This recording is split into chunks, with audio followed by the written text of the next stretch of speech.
검찰의 기소에 이재명 대표는 답정 기소라면서 검찰을 강하게 비판했습니다. 민주당은 마치 준비라도 한 것처럼 긴급 최고위에 이어서 이례적으로 기소 당일 당무위원회까지 열어서 이재명 지키기 플랜에 들어갔습니다. 영상 보겠습니다.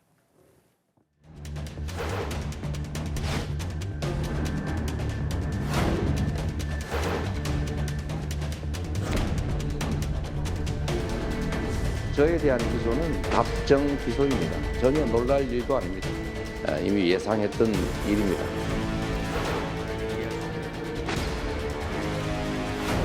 속전속결로 당헌 제80조 제3항을 적용해 이재명 대표에 대한 방탄막을 정비했습니다.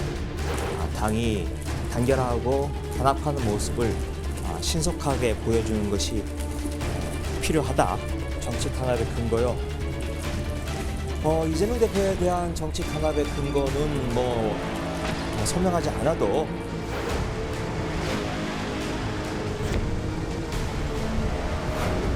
이제 검찰의 시간이 끝나고 법원의 시간이 시작될 겁니다. 네, 동아일보 보겠습니다. 자, 이재명 대표 기소가 되자마자 당헌 예외를 적용시켰습니다. 결국 당 대표 측은 유지를 하게 됐습니다. 비명계에서는 셀프 방탄이다. 자조 섞인 목소리가 나왔습니다. 자, 기소 30분 만에 최고위 열었고 정치 탄압으로 규정했습니다. 그리고 곧이어서 당무위도 소집했고 보통 한 2, 3일 정도 걸린다고 하는데 이례적으로 당일 알려서 소집을 완료했습니다.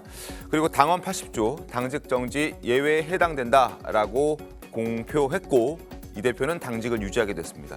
참석 혹은 오지 못해서 서면으로 참석하겠다는 의사를 밝힌 69명 모두 만장일치로 이 대표는 정치 탄압을 받고 있기 때문에 당 대표직을 유지해야 한다는데 뜻을 함께했습니다. 국민의힘에서는 대표직 수행이 어려울 것이다. 왜냐하면 줄줄이 이어지고 있는 사법 리스크에 지금 재판도 따라가려고 하면은 이게 당무가 과연 가능할 것인가에 대해서 퀘스천 마크가 빠질 수가 없기 때문입니다. 자, 어제 민주당이 어떻게 발빠르게 움직였는지 화면을 좀 더 보겠습니다. 어제 오전 11시 정도에 10시 반쯤이었나요? 기소가 발표가 됐습니다. 그리고 11시에 긴급 최고위 열고 당무위 개최를 결정하기로 했습니다. 당무위 소집은 이틀 또는 사흘 정도 걸리고 그 전에 공지가 되는 게 관례인데 워낙 급한 사안이다 보니까 어제 바로 소집을 했고 통보를 한 겁니다.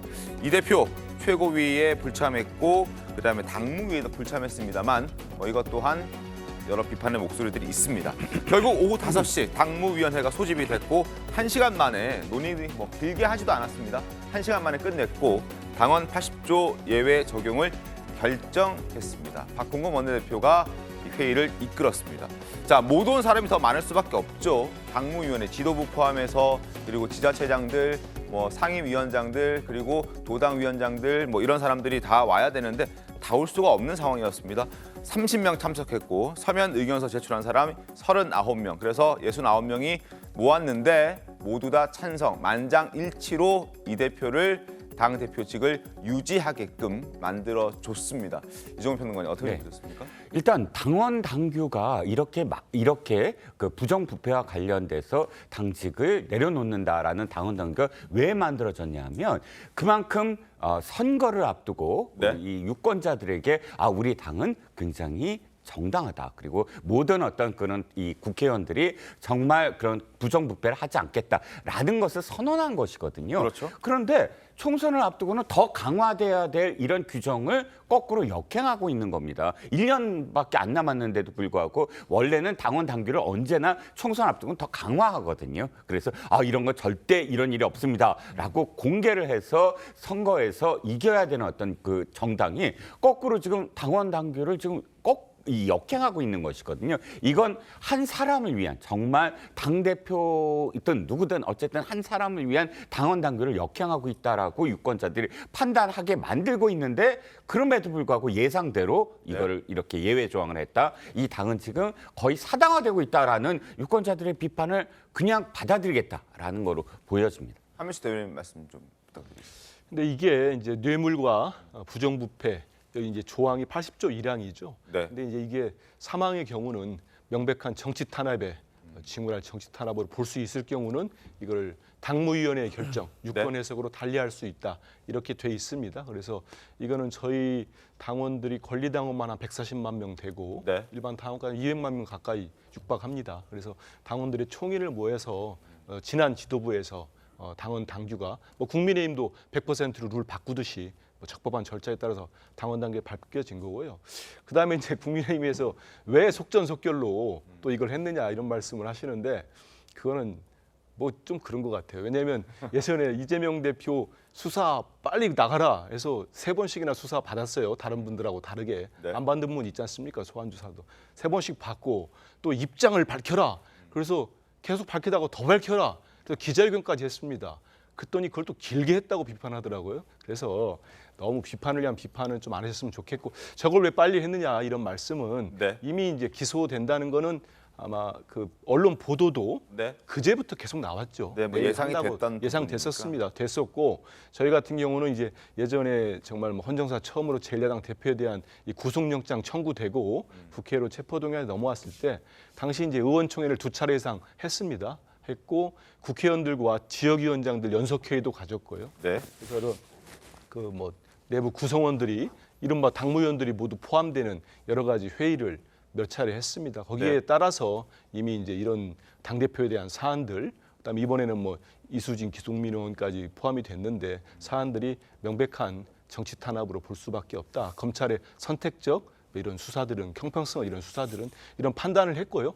거기에 따라서 이루어진 거고 또 일각에서는 의견 진술서를 뭐 다르다 이런 표현을 하는데 그렇지 않습니다. 저도 좀 알아봤는데요. 네. 뭐 여야 마찬가지입니다. 당무위 열릴 때 못 올 경우는 의견을 받기 때문에 네. 거기는 실명으로 냅니다. 그래야 의견을 누가 냈는지 알 수 있지 않겠습니까? 그걸 받아가지고 이루어진 절차라는 말씀드리겠습니다. 알겠습니다. 자, 이재명 대표가 받고 있는 혐의는 모두 5가지입니다. 어떤 혐의들이 있는지 보여드리겠습니다. 일단 대장동 개발 특혜 의혹, 위례 신도시 개발 특혜, 성남FC 후원금과 관련해서 5가지 혐의를 받고 있습니다. 대장동 특혜 개발에서는 배임이 가장 규모가 큽니다. 성남 도계공에 4,895억 원에 해당하는 손해를 끼쳤다. 그래서 배임이 성립이 된다라고 검찰은 판단하고 기소를 했습니다. 그리고 위례 신도시 부패방지법 위반 그리고 성남FC 후원금과 관련해서는 제3자 뇌물죄가 아마 크게 다투어질 그런 부분인 것 같습니다. 이걸 두고 지금 정치 탄압이다라고 민주당에서는 얘기를 하고 있는 그런 상황이거든요. 어떻게 좀 보셨습니까? 아니 그 지금 저기 보시면 알지만 저 수사가 전부 다 문재인 정부 때 시작된 거 아니겠습니까? 그렇습니다. 그리고 그 일정 고소 고발에 의해서 혹은 네. 언론의 추적 보도에 의해서 문제점이 제기가 됐고 네. 그래서 문재인 정부에서도 이게 문제가 있다라는 판단에 따라서 수사가 시작된 겁니다. 만약에 정치 탄압이라면 정권이 바뀐 다음에 과거의 어떤 사례를 다시 뒤집기 시작해서 없는 죄를 만들어내고 이러면 이게 분명히 정치 탄압이 되겠죠. 우리 국민들 중에서 그런 사실, 저 수사들이 모두 문재인 정부에서부터 시작됐다는 걸 다 알고 있는데 네. 저걸 정치 탄압으로 몰고 간다는 것은 저는 어불성설이라고 생각하고요. 네. 지금 왜 30분 만에 당무위원회를 소집했느냐. 정말 아마 기록에 남을 그 역사의 기록에 남을 그런 상황이라고 생각하는데 그거는 지난번에 체포동의안 표결 있을 네. 때 반대표가 막 나왔지 않습니까? 네네. 혹시라도 그 당내에서 여러 가지 문제점과 다른 목소리가 나올까 봐 서둘러서 지금 저걸 밀어붙인 거거든요. 주류가. 그러니까 그것을 무슨 뭐 민주적인 절차라고 전혀 할 수가 없는 거고 제가 네. 보기에는 민주당 자체가 지금 상당히 수렁으로 빠져들고 있다. 이렇게 생각이 듭니다. 알겠습니다. 자, 친명계에서는 지금 1심에서 유죄를 받아도 대표직을 유지하는 데 문제가 없다는 입장입니다. 김남국, 진성준 의원의 목소리 듣겠습니다. 1심에서 유죄를 받아도 대표직을 유지할 수 있다라고 생각하십니까? 기본적으로 이제 무죄 추정의 원칙이 적용되는 것이 아닌가라는 생각이 듭니다. 사법적인 어떤 잣대를 가지고 당 대표직을 유지할 수 있다 없다 이렇게 말하기는 어렵고요. 우리 국민들과 우리 당원들이 뽑아준 당 대표의 임기를 지키는 것이 저는 기본 원칙이라고 저는 생각이 됩니다. 부당한 억지 기소이고 정치 탄압의 일환이기 때문에 예. 당 대표직을 뭐 거론할 사안이 아니라고 생각합니다. 대표직은 유지돼야 된다고 생각합니다. 반면 비명계에서는 이재명 대표와 측근들의 지금의 행태가 방탄 정당을 자인하는 것이다라고 비판의 목소리를 냈습니다. 김종민 의원의 목소리 이어서 확인하겠습니다. 그 당대표직을 방탄에 이용한다는 그런 의혹을 받을 만한 행위들을 하고 발언들을 하는 게 저는 기본적으로 이해가 안 갑니다. 이렇게 하면 안 돼요. 사람들이 약간 한 발 떨어져 객관적으로 평가를 하려고 합니다. 어떤 논쟁이 나오거나 어떤 불리한 사실이 조그만 거라도 나오잖아요. 그러면 이게 재판받는 사람한테 엄청 안 좋게 작용을 하더라고요. 자, 그리고 당 지도부의 이 대표 대표직 유지 결정에 민주당 권리당원 300여 명이 반기를 들었다는 소식도 전해지고 있습니다. 오늘 법원에 직무정지 가처분 신청을 한다고 합니다. 화면 보겠습니다. 자, 조선일보를 통해서 나왔는데 야당의 일부 권리당원이 이재명 대표의 직무정지 가처분 신청을 예고하고 있습니다. 비명 성향의 권리당원 300여 명, 기소가 된 이재명 대표의 직무정지 가처분 신청을 할 예정이라고 합니다. 민주당에는 개딸로 대변되는 이 대표 지지자만 있는 것이 아니라 양심적인 당원들도 아직 많다라는 걸 보여주고자, 그리고 민주당이 이재명의 사당이 아니라는 걸 확실히 하고자 법원에 가처분 신청을 낸다고 합니다. 김진희 변호사님, 받아들여질까요? 어떻게 됩니까? 네, 일단 뭐 대의 명분 자체는 이제 좋은 것 같습니다. 뭐 아무래도 저도 맞는 얘기 같은데, 근데 실질적으로 받아들여지긴 좀 어렵다고 생각이 되는 게, 네. 가처분이 이제 성질을 좀 생각해봐야 될 것 같은데, 가처분이라는 건 임시 조치거든요.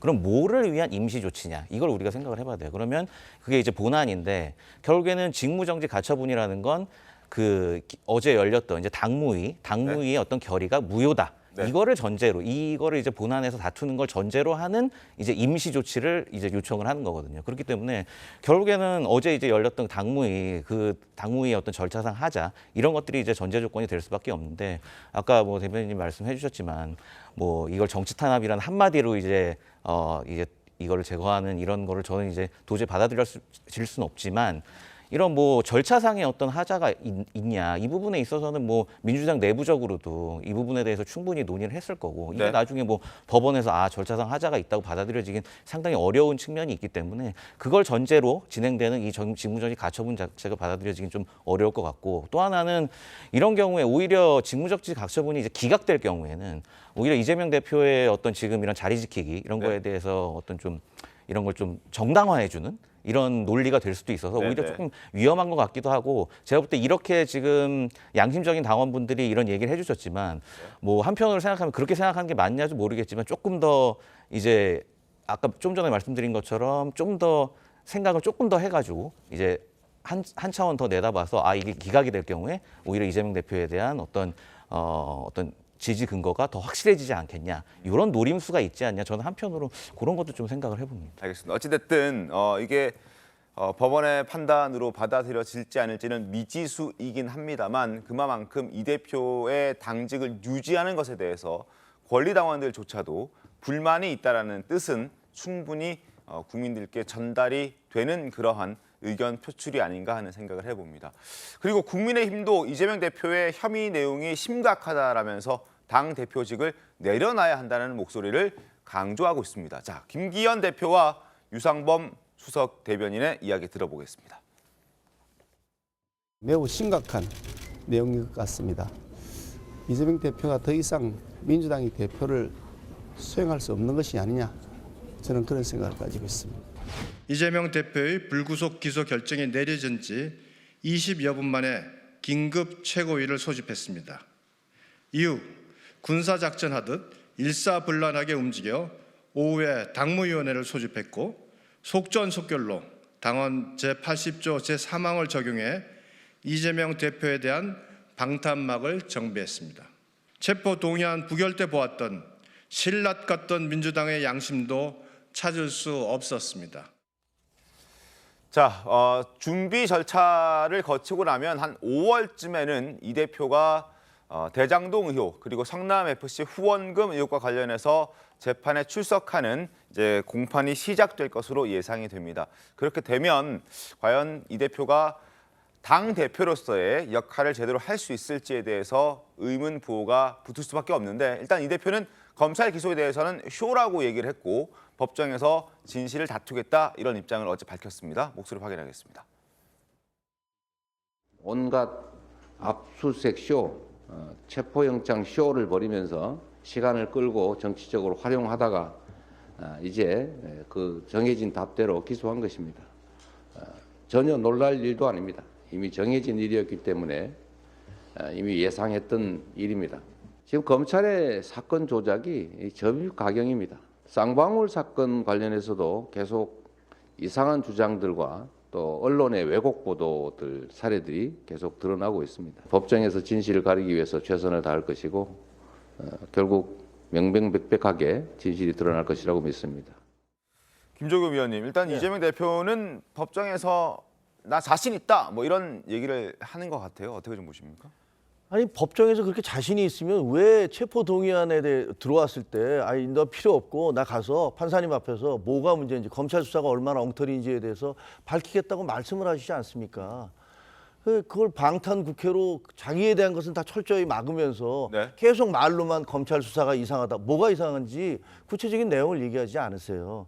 그런데 지금 보세요. 그 의원들이 얘기하는 그 친명계 의원들이 하는 얘기는 1심에서 유죄 판결이 나와도 처음에는 뭐라고 했냐면 기소가 되면 직무정지하겠다. 근데 그것도 아니다. 이거는 뭐 정치 탄압이니까 못하겠다. 그랬다가 이제 유죄 판결이 나온다 하더라도 1심에서 유죄 판결이 나온다도 그 대법원까지 가봐야 되는 거 아니냐. 이렇게 얘기합니다. 그럼 대법원 판결 나오면은 과연 죄를 졌다. 이렇게 인정을 할까요? 한명숙 전 총리 같은 경우는 대법원에서 확정 판결이 내려졌는데도 나중에 권력 잡더니 재심해서 이것을 뒤집어야 된다라고 주장을 했고 그다음에 김경수 경남지사 같은 경우는 뭐라고 그랬습니까? 대법원에서 확정 판결이 내려져서 복역하고 나와서도 진실은 법정 밖에 있다. 이렇게 얘기를 합니다. 이게 대한민국 정치인이 할 수 있는 얘기입니까? 그럼 도대체 사법부가 왜 필요한 겁니까? 대법원은 왜 필요한 겁니까? 제가 보기엔 조국에 대해서도 마찬가지인데 조국 시위에 대해서도 많은 지지자들이 뭐라고 하셨습니까? 시위하면서 조국은 무죄다, 정경심은 무죄다 이렇게 말씀하셨잖아요. 근데 결국은 1심 그 법정 구속이 되셨단 말입니다. 제가 보기에는 지금 이거는 논리의 문제라든가 무슨 이성적 판단의 문제가 아니라 그냥 감정의 문제이기 때문에 설사 이재명 대표께서 대법원에서 확정 판결로 유죄가 확정돼도 아마 그 지지자들은 무죄다라고 얘기를 하실 것이라고 생각을 해요. 그래서 이게 참 불행한 사태가 계속되고 있다라고 생각이 듭니다. 알겠습니다. 일단 공소장 내용을 보면 검찰로서는 이게 마침표를 찍어야 되는데 쉼표밖에 찍질 못했습니다. 이 대장동 사업과 관련해서 그렇다면 왜 대장동 일당들에게 의도적으로 고의를 갖고 이런 천문학적 액수가 가도록 사업 설계를 했을 것인가. 검찰이 대대적으로 여론전을 폈던 건 이른바 천화동인 1호의 428억을 저수지처럼 대선 경선 자금으로 쓰려고 했던 그 동인이 있었다라고 이야기를 설명을 했습니다. 공소장에 뭐라고 넣었습니까? 넣지 못했습니다. 정치적 이익을 얻으려고 했다라고 합니다. 법원이 어떻게 판단할까요? 그리고 그렇다면 실물로 건네갔다는 이른바 지금 구속 기소된 측근 김용 씨가 받았다는 8억 원. 이재명 대표의 공소장에 못 들어갔습니다. 그렇다면 일부 금원이라도 갔다라는 그 부분 검찰이 입증할 수 있을 것인지. 그러면서 검찰은 이렇게 얘기하고 있습니다. 아마 추가 수사하겠다고 하지만 실제로 기소한 이후에 수사하는 데는 한계가 뚜렷합니다. 그렇다면 이 쉼표를 마침표로 과연 바꿀 수 있을 것인가. 검찰은 기본적으로 본인이 기소권을 갖고 있기 때문에 기소를 하는 게 수사의 성과라고 인식할 수밖에 없는 구조를 갖고 있습니다. 법은 그렇지 않습니다. 그렇다면 이 부분과 관련해서 검찰이 무리하게 수사한 측면 정말 없다고 할 수 있는지, 공소유지에 100% 자신이 있는지 정말 되묻고 싶습니다. 좀 전에 이제 여러 가지 지금 공소장에 포함되지 않은 사안들을 이제 얘기를 해주는데 이제 수사에 그런 얘기가 있어요. 이제 수사는 생물이다 이런 얘기가 있기 때문에 지금 뭐 여러 가지 진행 중인 사건과 그다음에 좀 수사 중인 사건들 이런 것들이 좀 복합적으로 엮여 있어서 왜 몇몇 부분은 기소가 안 됐냐 이 부분을 지금 문제 삼으신 것 같은데 제가 보기에는 그것보다는 검찰이 지금은 기소를 해야 될 시점입니다. 어느 정도 증거가 있다면, 그러니까 이재명 대표는 계속 뭐 답이 정해진 기소다. 그런 얘기를 계속하고 있는데 오히려 답이 정해진 기소가 아니니까 일정 부분은 수사를 계속하고 일정 부분은 지금 기소를 하는 거거든요. 그리고 지금 뭐 검찰의 시간은 끝났다. 그렇게 얘기가 나오고 있지만 제가 볼 땐 그렇지 않아요. 검찰이 지금 이 말씀하신 428억 그다음에 이제 남욱 변호사한테 받은 이제 8억 그리고 추가적으로 뭐 백현동 정자동 개발 의혹, 네네. 쌍방울 대북 송금 등 네. 이 사건에 대해서 지금 계속해서 수사를 하고 있습니다. 그리고 이 수사 결과에 따라서 또 추가적으로 이제 기소가 가능한 부분이고 네. 왜 이걸 이 부분들을 기소를 안 했기 때문에 문제가 있다. 이거는 논리적으로 맞지가 않아요. 왜냐하면 검찰도 수사를 하다 그거야말로 답이 정해진 기소잖아요. 한꺼번에 이렇게 8개를 다 이 사실들을 한꺼번에 기소한다면 그거야말로 좀 답이 정해졌다고 의심할 수 있는 상황이고 그것보다 수사 상황을 보고 이거에 좀 더 진전이 되고 증거가 있으면 이걸 병합해서 네네. 기소를 하면 되는 것이지 뭐 이게 기소가 안 됐다. 그래서 이게 뭐 공소유지가 어렵다거나 증거가 불충분하다. 이런 건 논리적으로는 좀 맞지 않는 것 같습니다.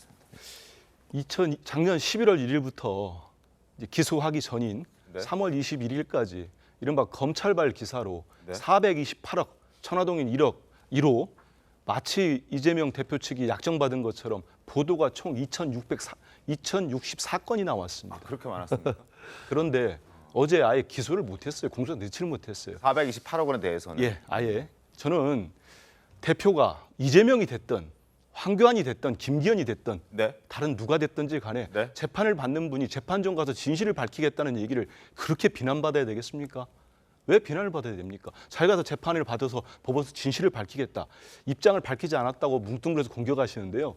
저는 자기들 일만 신경 쓰지 마시고 그렇게 공격을 하려면 야당 대표가 그동안 얼마나 억울하다는지 입장을 밝혔는지 한 번이라도 기사 검색이라도 한번 해보십시오. 알겠습니다. 대장동 5,503억 얘기는 배임건에 대해서 정권이 바뀌고 검찰이 바뀌기 전에는 네. 그 배임 얘기는 유동규 씨 얘기했었습니다. 네. 그리고 이번에 이제 대통령이나 강제징용 변제안 만들면서 대법원 판결을 또 무시했는데 이때도 똑같습니다. 대법원이 5,503억 원 공익 환수라고 2020년에 인정을 했습니다. 근데 이번 검찰은 그걸 또 깡그리 무시했어요.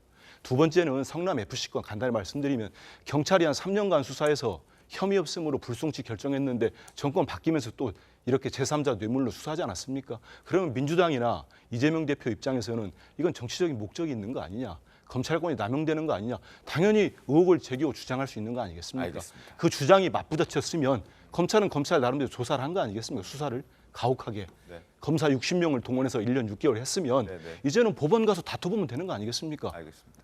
차분하게. 네, 알겠습니다. 한마디씩. 예. 그런데 제가 이제 기억나는 게 있습니다. 그 이재명 당대표를 선거법 위반으로 기소를 했을 때 많은 민주당에서 이렇게 얘기했어요. 대장동이 없으니까 선거법으로 기소했다. 대장동을 아무리 그렇게 털어도 안 나오니까 선거법으로 기소할 수밖에 없었다라고 얘기했습니다. 지금 그런가요?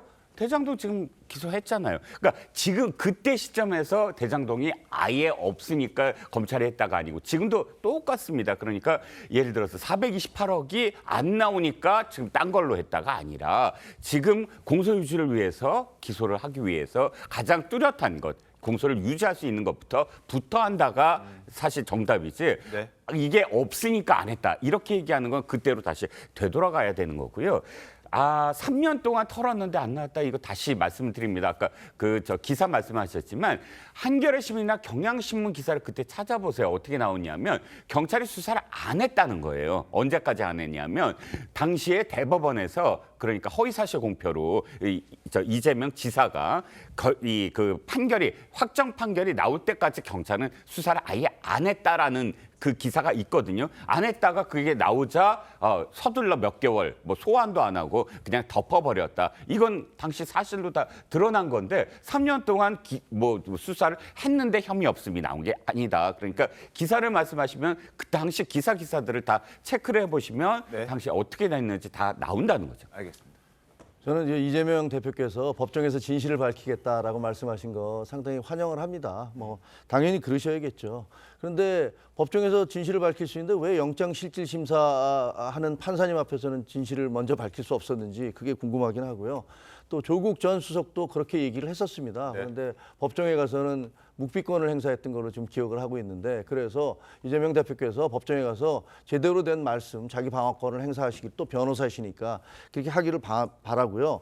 그리고 뭐 공소장에 왜 어떤 내용이 있냐 없냐 뭐 이런 얘기들 논란이 계속 오가고 있지 않습니까? 네. 근데 사실 이것은 법정에서 오갈 공방이에요. 변호사와 그 검사 사이에 오갈 공방이지 이게 시사 프로그램에서 어떤 증거가 정확히 있는지를 저희가 다 알지 못하는 상황에서 그 부분적이고 단편적인 걸 가지고서 이게 옳다 저게 옳다라고 얘기하는 것 자체는 사실은 불충분하고 부정확할 수밖에 없는 거거든요. 네. 그럼 또 다른 혼란을 불러일으킬 수밖에 없습니다. 그래서 그 진실은 그 어떤 선전이나 선동 이런 것이 아니라 증거에 의해서 그리고 여론조사에 의해서가 아니라 법정에서 밝혀지는 것이 맞다 이렇게 생각을 합니다. 알겠습니다.